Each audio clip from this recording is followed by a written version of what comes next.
제가 찬양을 제일 잘하는 합창단을 본 것은 이탈리아의 그 로마에 가서 그때 그 성지순례 갔을 때에 그때에 그 한인 교회에 가서 그 찬양대가 하는 것이 가장 잘하더라고요.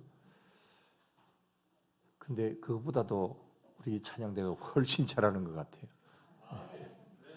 왜냐하면 거기는 별로 믿음이 없는 그런 그 유학생들이 부르는 것이었기 때문에 그렇고, 여기 우리 찬양대는 믿음으로 부르기 때문에 그래서 굉장히 은혜가 됩니다. 우리 한 20명만 여기에 더 앉으면 훌륭한 부활절 칸타타 이렇게 전에 우리 진해 시민회관을 빌려가지고 한번 창원 거기 갈까요? 예, 저는 감사합니다. 자, 오늘 부활주일인데 여러분들 다 부활을 믿으시죠? 예, 십자가 죽음을 이기시고 3일 만에 부활하신 주님, 이 주님을 분명히 여러분들 믿으시는 줄로 믿습니다. 이 아멘 하시는 그 믿음 위에 이 부활의 큰 소망이 저와 여러분들의 것이 다 될 줄로 믿습니다. 그런데 이 부활의 사실을 맨 처음 믿지 않은 사람은 누굴까요? 퀴즈입니다. 누가 제일 처음으로 이 부활을 믿지 않았을까요? 예? 막달라 마리아? 재미없네. 답을 그렇게 빨리 말해버리면. 이거 모를 줄로 알았는데. 자, 막달라 마리아라고 말씀을 하셨으니까 제가 김이 빠집니다. 어쨌든 예수님의 제자들과 가장 가까운 사람들이 예수님의 부활을 제일 먼저 안 믿었습니다. 어떻게 보면 이해가 안 되는 일이잖아요. 자, 그러면 어떻게 해서 이렇게 안 믿게 되었을까? 또 나중에 믿게 되었을까? 그것을 좀 더 구체적으로 한번 보도록 하겠습니다. 이 부활에 대한 내용은 이 사복음서에 모두 다 나옵니다. 다 기록이 되어 있는데 그것을 오늘 본문 20장에 나오는 내용을 주로 해서 한번 좀 살펴보고자 합니다. 자, 제일 먼저 예수님의 부활을 목격한 사람이 누굽니까? 막달라 마리아죠. 20장 1절에 보면은 여기 여인이 나옵니다. 안식 후 첫날 일찍이 아주 어두웠을 때에 누가? 막달라 마리아가 그랬습니다. 잘 아시는 대로 이 막달라 마리아는 예수님이 십자가에 달려 돌아가신 지 사흘째 되는 그런 새벽에 주님께 대한 마지막 헌신을 내가 해야 되겠다. 그렇게 해서 이제 향유를 시신에 바르기 위하여서 그래서 울면서 무덤을 찾아갑니다.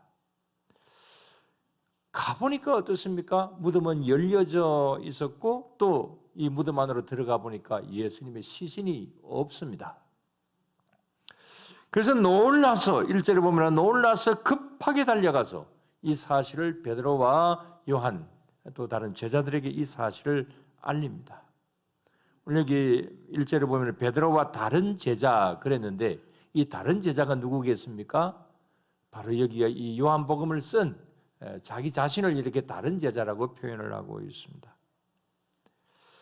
그래서 이 베드로와 요한은 어떻게 했습니까? 예수님의 시신이 없어졌다 그러니까 급하게 달려갑니다. 우리 그림 자료 1을 한번 보여주세요. 이 부활절을 하면 이 그림이 가장 많이 나오는 그림이기도 합니다. 자, 저게 뭐냐면은 위젠 베르낭이라고 하는 화가가 그린 그림인데, 자, 이 막달라 마리아에게 이 소식을 듣습니다. 그래서 이게 무슨 일이냐 하면서 저 급하게 막 달려가는 겁니다. 성질 급한 베드로가 먼저 달려갔습니다. 그래서 정말 가보니까 시신이 없어졌습니다. 그래서 8절에 보면은 8절 다 같이 그때야 무덤에 먼저 갔던 그 다른 제자도 들어가 보고 믿더라 그랬습니다. 근데 여기 믿더라라고 하는 이 말이 좋은 말일까요? 물론 뭐 나쁜 말은 아닙니다만은 이거 예수님의 부활을 믿었다 그 말이 아닙니다. 정말 가보니까 무덤에 시신이 없더라. 없다는 사실을 인정했다 그 말입니다. 부활을 믿었다는 말이 아닙니다. 자, 이렇게 해서 시신이 없어졌다라고 하는 이 이야기를 듣고 그래서 이 베드로와 요한은 이제 집으로 돌아옵니다. 근데 이 막달라 마리아도 같이 뛰어갔던 것 같습니다. 그러나 뭐 달리기를 남자들이 잘하니까 그래서 좀 늦게 도착을 했는데 뭐 이미 베드로와 요한은 이제 집으로 돌아가 버렸고 이 막달라 마리아 혼자만 이렇게 남아 있는데 이때의 막달라 마리아는 아주 놀라운 광경을 보게 됩니다. 그것은 흰옷 입은 두 천사들이 나타나서 이 마리아에게 이런 말을 합니다. 13절입니다. 다 같이 천사들이 이르되 여자여 어찌하여 우느냐 이르되 사람들이 내 주님을 옮겨다가 어디 두었는지 내가 알지 못함이니이다 그랬습니다. 천사들이 말하기를 여자여 너 어찌해서 울고 있느냐. 그러니까 이 막달라 마리아가 더 울면서 누군지는 모르지만은 우리 예수님의 시신을 가져가 버렸다. 그런 말을 합니다. 그런데 그 말을 하고 나서 돌아보니까 부활하신 예수님이 서 계십니다. 자, 그 장면을 봅시다. 자, 지금 무덤이 열렸습니다. 근데 뒤돌아보니까 누가 계세요? 예수님이 계십니다. 근데 마리아가 예수님인 줄 알았을까요? 네, 몰랐습니다. 예수님이신데 예수님인 줄 몰랐어요. 왜 그랬을까? 그건 나중에 좀 말씀을 드리고 이 막달라 마리아는 서 있는 사람이 누구라고 생각을 했습니까? 15절에 보면은 동산을 지키는 동산지기인 줄 알았다 그랬습니다. 이 동산을 지키는 사람인 줄로 알고 그래서 당신이 우리 예수님의 시신을 가져갔습니까? 다른 데로 옮겨 놓았습니까? 이렇게 이제 질문을 하기도 합니다. 아무튼 지금 이제 여기까지 마리아는 예수님이 살아나신 사실을 직접적으로 시신이 없어졌다라고 하는 것을 이제 직접 보기는 보았지만은 부활하신 것은 모릅니다. 뒤에 서 계시는 저 예수님을 예수님으로 알지를 못합니다. 그래서 지금 마리아의 상태는 극도의 슬픈 상황입니다. 예수님을 보고서도 더 큰 슬픔에 잠겨져 있는 것, 그런 겁니다. 그래서 계속 웁니다. 그래서 예수님께서 이 마리아에게 이런 말씀을 하십니다. 15절 말씀 다 같이 예수께서 이르시되 여자여 어찌하여 울며 누구를 찾느냐. 거기까지만 봅시다. 여자여 어찌하여 울면서 누구를 찾고 있느냐. 오늘 말씀의 제목이기도 한데 자, 이렇게 이제 말씀을 하십니다. 자, 이건 엠마오로 내려가던 제자들도 역시 마찬가지입니다. 그들은 예수님이 십자가에 달려 돌아가신 다음에 너무 실망했죠. 또 자신들도 해를 당할지 모른다라고 하는 그런 어떤 두려운 마음과 아무튼 슬픈 마음으로서 엠마오로 내려가고 있었습니다. 여기에 대해서는 여러분들도 잘 알고 계시는 내용입니다. 그런데 누가복음 24장 17절에 보면은 이 제자들의 얼굴이 어땠다 그랬습니까? 슬픈 얼굴빛이었다 그랬습니다. 근데 지금 엠마오로 내려가는 이 시간에는 이미 막달라 마리아가 예수님이 부활하셨다라고 하는 사실을 알려주었던 때입니다. 베드로와 요한이 이제 무덤을 갔다 왔던 때입니다. 그 소식을 듣고 알았습니다. 그렇지만 엠마오로 내려가고 있습니다. 슬픈 얼굴입니다. 그때에 이제 엠마오로 내려가고 있는데 자기들과 동행하는 어떤 사람이 있었습니다. 그분이 누구였습니까? 예수님이셨습니다. 예수님이 같이 동행을 하고 계세요. 그런데도 저들은 바로 옆에 동행자가 예수님인 줄 몰랐다고 그랬습니다. 자, 이 마리아와 이 제자들이 예수님을 분명히 보았는데도 예수님인 줄 몰랐다. 왜 그럴까요? 자, 여기서 우리는 이 엠마오로 내려가는 두 제자나 막달라 마리아를 탓하기 전에 우리 자신들을 한번 생각을 해보십시다. 여러분, 우리는 누굽니까? 우리는 하나님을 믿는 백성들입니다. 우리는 하나님이 내 죄를 용서해 주시기 위하여서 십자가 지셨다라고 하는 사실을 우리는 잘 알고 있습니다. 여러분, 그 사실을 분명히 믿으신다고 말씀하셨습니다. 계속 믿으시죠? 예. 또 십자가에 달려 돌아가신 다음에 3일 만에 다시 살아나셨다라고 하는 사실, 부활의 첫 열매가 되셨다라고 하는 사실, 우리 그거 다 믿고 있습니다. 자, 그렇다면 오늘 이 시간에 우리는 우리 스스로에게 이런 질문을 한번 던져볼 필요가 있습니다. 자, 우리는 다 믿습니다. 그런데도 우리는 어떤가? 여기 빈 무덤을 보고도 시신을 도둑 맞았다고 생각을 하거나 또 동산지기가 가져갔을 것이라고 생각하는, 그래서 실망하고 있는 이런 막달라 마리아나 빈 무덤을 보고 더 실망해서 돌아가는 베드로나 요한, 이런 사람들하고 저와 여러분들이 좀 다른 점이 있습니까? 엠마오로 내려가는 두 제자의 모습과 저와 여러분들이 뭐 다른 점이 좀 있나요? 어떻게 보면 꼭 같을 때가 있습니다. 저도 좀 그렇습니다. 병원 갔다 왔으면 병원 이야기 해야죠. 지난 연말부터 지금까지 뭐 갑자기 뭐 심근경색 되고 그다음에 코로나 확진되고 또 두 번째 시술은 제가 안 할 수도 있을 것이다라고 기대도 하고 또 그런 면으로 기도를 했습니다. 왜냐하면 한 석 달 동안에 나름대로 제 나름대로 열심히 참 노력했거든요. 그래서 음식도 굉장히 가려서 먹고, 그래서 제가 이 몸이 한 5kg 정도 빠졌다는 거 아닙니까? 그래서 제 나름대로 굉장히 노력을 많이 했어요. 그래서 시술을 안 할 수도 있을 거다. 내가 노력을 했으니까.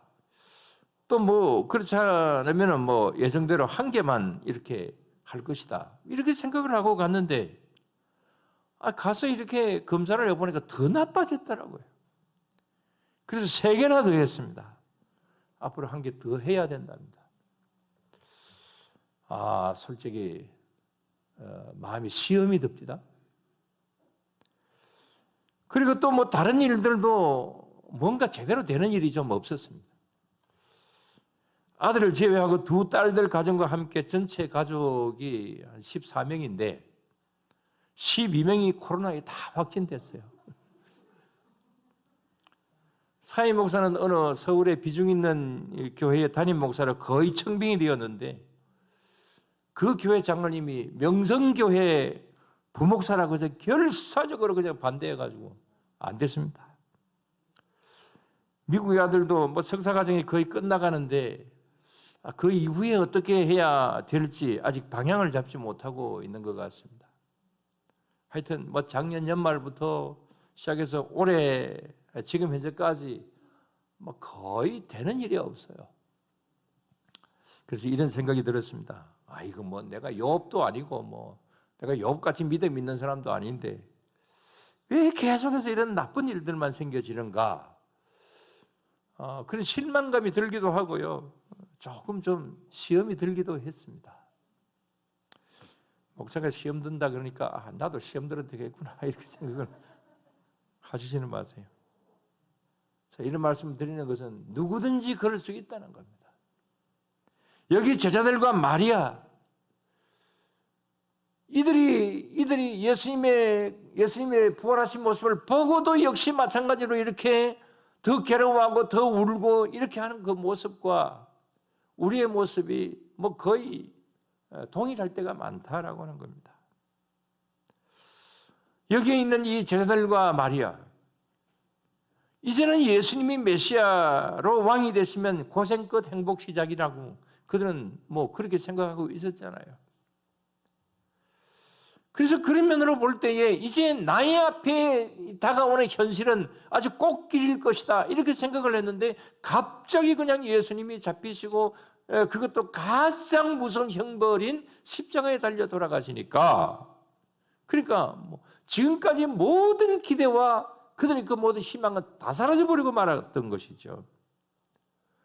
더군다나 예수님이 그렇게 극형을 당해서 돌아가시니까 얼마나 큰 충격이 되었겠습니까?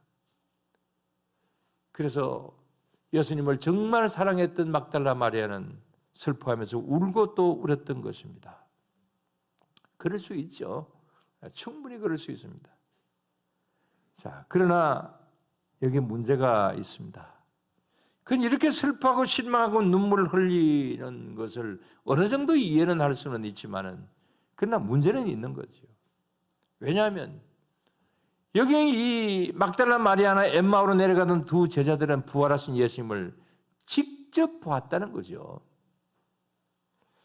마리아는 시신이 없는 것을 직접 보았고 또 천사들이 알려줍니다. 근데 왜 계속 슬퍼하고 눈물을 흘리는 거냐? 아까 저도 그랬지만은 분명히 예수님 믿고 구원받은 백성이 저와 여러분들입니다. 그래서 십자가의 고통을 극복하고 다시 새롭게 되는 부활이 된다라고 하는 것도 믿습니다. 그런데도 우리의 앞에 눈앞에 닥쳐져 오는 여러 가지 어려운 현실이 오게 되면은 또 인간적인 생각을 가지게 되고 실망하고 슬퍼하고 눈물을 흘릴 수 있는 거지요.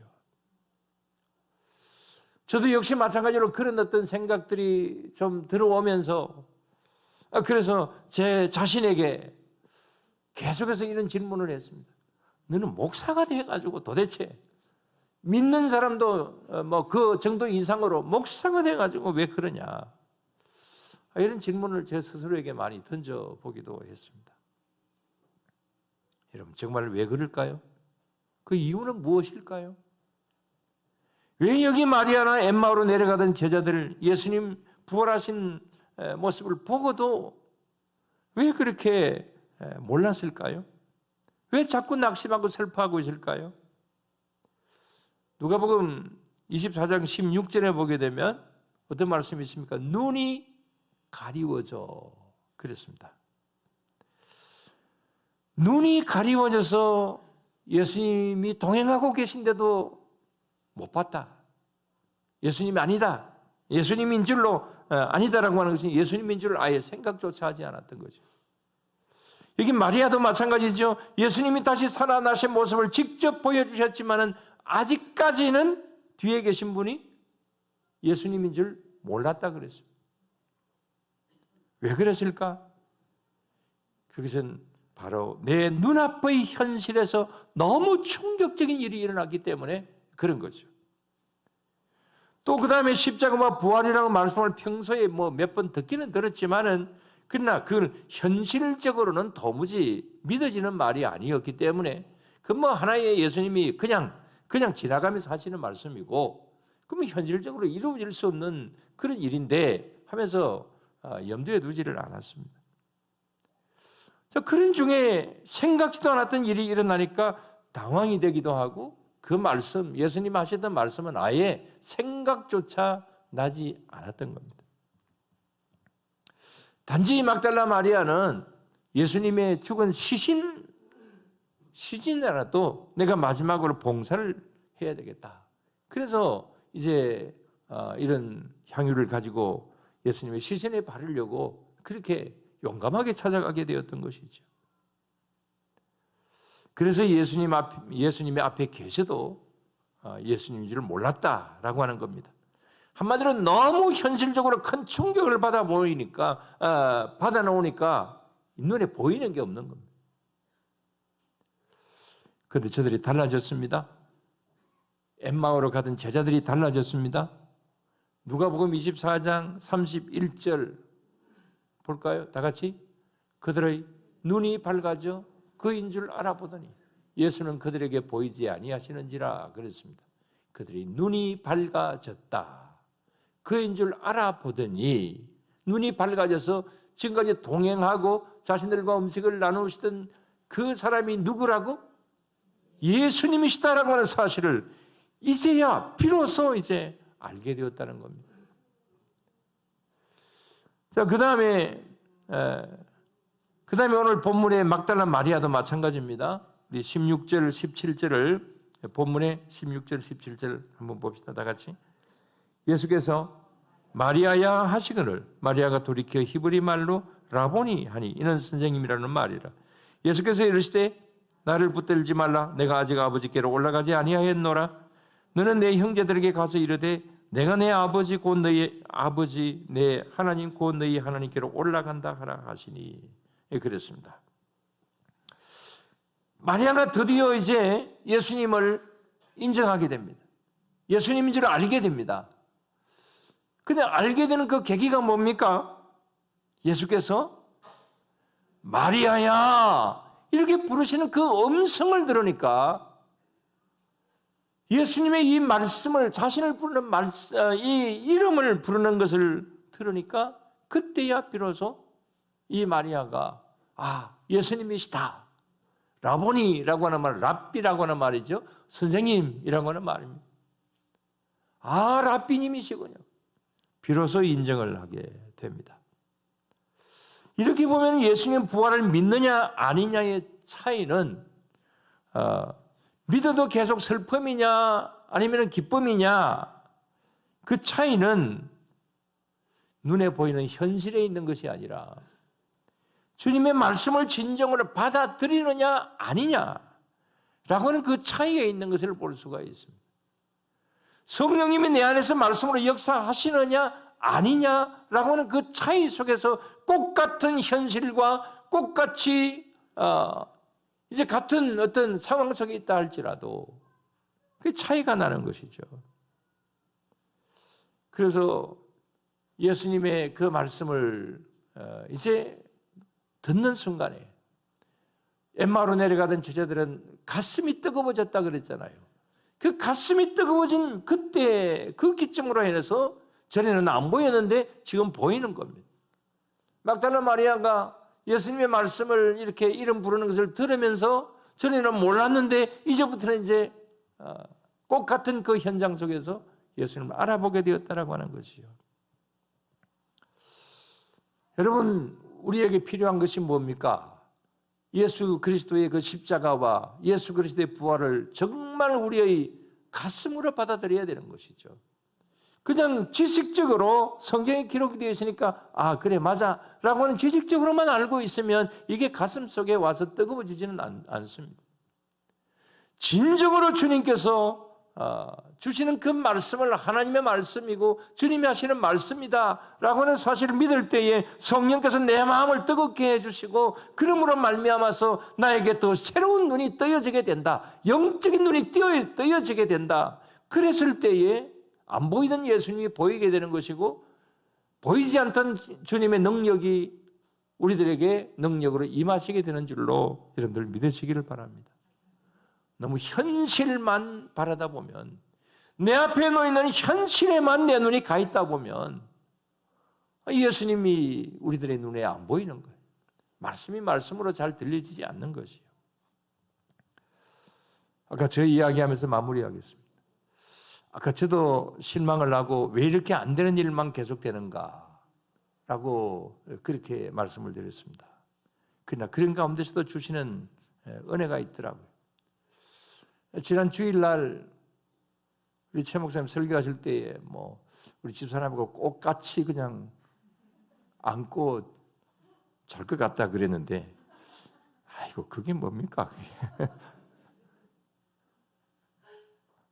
정말 좀 고통스러웠습니다. 무엇보다 주일날 이렇게 어쨌든 예배를 드려야 되는데 그래서 저는 전에 한 8, 9년 전에 부산에서 허리 때문에 수술하고 있을 때 그때 주일날 이게 못 왔잖아요. 그때는 옷을 몰래 숨겨다가 화장실에 가가지고 1층 화장실에 가가지고 옷을 갈아입고 그래서 교회를 갔더랬습니다. 그래서 그 생각이 나가지고 이번에도 그래야지. 그래서 이제 1층까지 내려가는 데까지는 환자복 입고 가고 그다음에 가방을 하나 가져가서 그래서 거기서 옷을 갈아입고 제가 이렇게 가려고 했습니다. 그래서 우리 집사람은 또 이제 가라 그랬고 그래서 인근에 있는 교회를 이렇게 이제 몇 메다쯤 되는지 찾아보라 그러고 그 대략 이렇게 보니까 뭐 한 500m 정도쯤 저 앞에 교회가 있더라고요. 그러려고 그랬는데 우리 집사람조차도 병원에서 절대 못 나가도록 그렇게 막는데요. 그래서 어쩔 수 없이 옛날하고 다른 것은 지금 코로나 시대이기 때문에 이제 그런 거죠. 그래서 어쩔 수 없이 이제 병실에서 커튼을 다른 사람 뭐 또 피해를 주면 안 되니까 커튼을 다 치고 그래서 온라인으로 예배를 드리는데 그것도 찬송을 부를 때 같이 또 찬송할 수 없잖아요. 거기 그 병실에 여러 사람들이 있는데 그래서 그냥 묵상으로만 찬송 부르고 설교를 듣는데도 또 대놓고 또 소리 내어서 할 수가 없으니까 그래서 저는 이제 이어폰을 가지고 갔기 때문에 이어폰을 이렇게 꼽고 예배를 드리는데 우리 집사람은 또 이어폰도 없어요. 그래서 하나는 제 귀에 꽂고 그다음에 하나는 저희 집사람 귀에 꽂고 이래가지고 이제 예배를 온라인으로 드렸습니다. 그러면서 참 마음 가운데 이게 뭐냐라고 하는 생각이 들기도 하고 이게 목사가 되어가지고 라고 하는 그런 생각도 들고 그래서 예배 마친 다음에 이제 병실 복도 끝에 있는 휴게실에 이제 혼자 가서 조금 좀 마음에 그리낌도 있고 그래서 뭐 혼자 그렇게 있는데 50대쯤 되는 남자 한 분이 또 왔더라고요. 서로 대화 중에 그분도 저하고 똑같은 증상인데 이 스탠드 수술을 1차, 2차로 그분은 6개를 했더라고요. 그리고 또 뭐 알고 보니까 바로 제 앞 시간에 한 분이더라고요. 근데 그분은 하는 이야기를 쭉 들어보니까 이 2차 시술까지 하면서 굉장히 두려운 마음을 가졌고 지금도 그런 마음을 가지고 있대요. 언제 어떻게 될지 모른다라는 공포감이 늘 들기도 하고 뭐 사업을 하는 분인데 사업도 성공적으로 잘하고 있기는 하지만 그러나 이 두려움을 가지게 되니까 밤에 꿈도 계속 쫓기는 꿈이고 그 다음에 죽는 꿈이고 그래서 너무 괴롭대요. 근데 그 말을 들으면서 저는 감사한 마음이 들었습니다. 저는 전혀 그렇지는 않거든요. 솔직히 저는 죽음에 대한 두려움은 뭐 전혀 없다는 것보다도 뭐 별로 없어요. 뭐 목회도 할 만큼 했고 그 다음에 뭐 계속 앞으로 산다고 할지라도 하나님의 큰 일을 더 할 것 같지는 않고 뭐 이런저런 면으로 뭐 큰 미래는 없습니다. 그래도 120까지는 살아야죠. 자, 이런 말씀을 드리는 것은 그분과 저의 그 인생관이 다르더라고 하는 거죠. 여건은 거의 같습니다. 어떻게 보면은 뭐 생활의 여건은 그분이 훨씬 더 나을 수 있습니다. 병이 꼭 같습니다. 그러나 삶의 자세는 다르더라. 이게 부활 신앙이 있는 저와 믿음 없는 부활의 소명이 전혀 없는 그분의 차이구나. 이런 생각 속에서 그분의 이야기를 들으면서 마음 가운데 참 은혜를 받았습니다. 그래서 이때에 저분을 전도를 해야지 하고 딱 전도를 하려고 말을 꺼내려고 하는 순간에 전화가 와가지고 가버렸어요. 아무튼 좋지 않는 어떤 그런 일들을 속이지만은 그러나 그 가운데서 이런 면으로 하나님께서 은혜를 주시는구나. 우리들에게 주신 하나님의 그 부활의 소망, 그 다음에 저 천국에 대한 어떤 기대감, 이런 것이 있는 저와 여러분들이 정말 복된 삶을 살아가는 것이다. 여러분 이 사실을 믿으시기를 바랍니다. 그러니까 내 처지와 형편이 어떨지라도 나에게 부활의 소망이 있다는 것, 현실을 열심히 우리가 살아가야 되지만 그러나 내게는 또 하나의 주님이 주신 새로운 어떤 그런 삶에 대한 어떤 그런 부활에 대한 어떤 기대와 저 천국에 대한 소망이 있다라고 하는 것, 이게 저와 여러분들에게 주신 하나님의 가장 큰 복인 줄로 믿으시기를 바랍니다. 성도 여러분, 이 세상은 여전히 어둡습니다. 코로나 아직까지 끝나지도 않았고, 그 다음에 세계 속에는 전쟁이 있기도 하고, 대통령 선거가 끝났지만은 그러나 전국은 여전히 시끄럽기도 하고, 정말 이 세상에 되어져가는 어제나 오늘이나 내일이나 여러 가지로 어두운 면들이 많이 있습니다. 그러나 이 어둠을 밝히시기 위하여서 이 어두움의 사망 권세를 이기시고 우리 주님께서는 밝은 빛의 부활의 소망으로 우리들에게 오셨습니다. 오늘도 이 시간에 우리의 모든 마음속에 슬픔과 두려움이 있다고 한다면, 걱정건심이 있다고 한다면 부활의 주님 앞에 다 내려놓으실 수 있게 되기를 바랍니다. 그럴 때 내 마음속에 참 평안과 성령님의 능력과 힘을 주시는 그런 부활의 은총이 더하여지게 될 줄로 믿습니다. 이런 모든 은혜를 받으시는 그런 저와 여러분들이 될 수 있게 되기를 주의 이름으로 축원합니다. 기도드리겠습니다. 하나님 아버지 감사를 드립니다. 주님, 저희들에게 부활의 소망을 주신 것 감사합니다. 주님 앞에 영광을 돌려드릴 수 있는 그런 이 부활절 예배를 드릴 수 있게 해주심을 감사를 드리옵나이다.